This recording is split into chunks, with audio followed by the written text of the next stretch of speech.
Le voyage commence. J'ai passé la majeure partie de ma vie à chercher une issue. Pas une réponse magique, mais un moyen de me libérer des mauvaises habitudes que j'avais prises quand j'étais jeune. Je voulais laisser derrière moi ce qui ne me servait plus, trouver une version de moi-même plus libre et plus consciente. J'ai cherché à de nombreux endroits. J'ai exploré différentes philosophies et pratiques, non pas parce que j'étais frustré par elles, mais par une curiosité profonde, un désir de découvrir ce qui me rendrait plus complet. Je savais que la clé de la liberté était quelque part, et je l'ai cherchée dans chaque livre, dans chaque enseignement. Ce que je ne savais pas, en parcourant tous ces chemins, c'est que ma véritable destination était bien plus proche que je ne l'imaginais. La liberté n'était pas dans un endroit lointain, mais entre mes propres mains.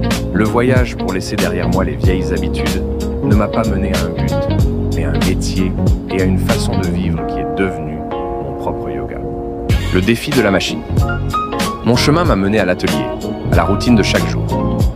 Et là, mon plus grand défi n'était pas une personne, mais une idée. C'était l'ère de la vitesse, de la production en série.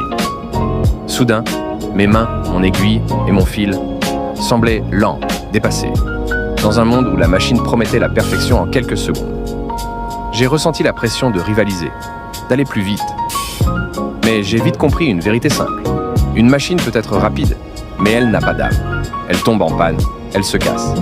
Mes mains, en revanche, étaient une force imparable. La machine ne pouvait manipuler la chaussure qu'en quelques points. Mais mes mains, mon esprit et mon cœur pouvaient en sentir chaque fibre, travaillant sur 8, voire 9 points à la fois. Ce n'était pas une compétition, mais une révélation. Au lieu de craindre la machine, je l'ai comprise. Elle cherchait la perfection. Mais j'ai trouvé quelque chose de plus précieux, l'authenticité. Ce qu'une machine ne peut pas faire, c'est vivre, c'est sentir, c'est laisser une empreinte unique sur chaque création. Et c'était là mon véritable chemin. Après avoir compris que ma force n'était pas la vitesse, mais l'authenticité, j'ai cessé de chercher des raccourcis. J'ai réalisé une chose fondamentale.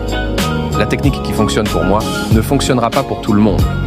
Le yoga d'un cordonnier est aussi unique que l'empreinte digitale, ou aussi personnel que le cuir qui s'adapte à une chaussure. La véritable quête n'est pas de trouver la technique parfaite, mais la paix intérieure.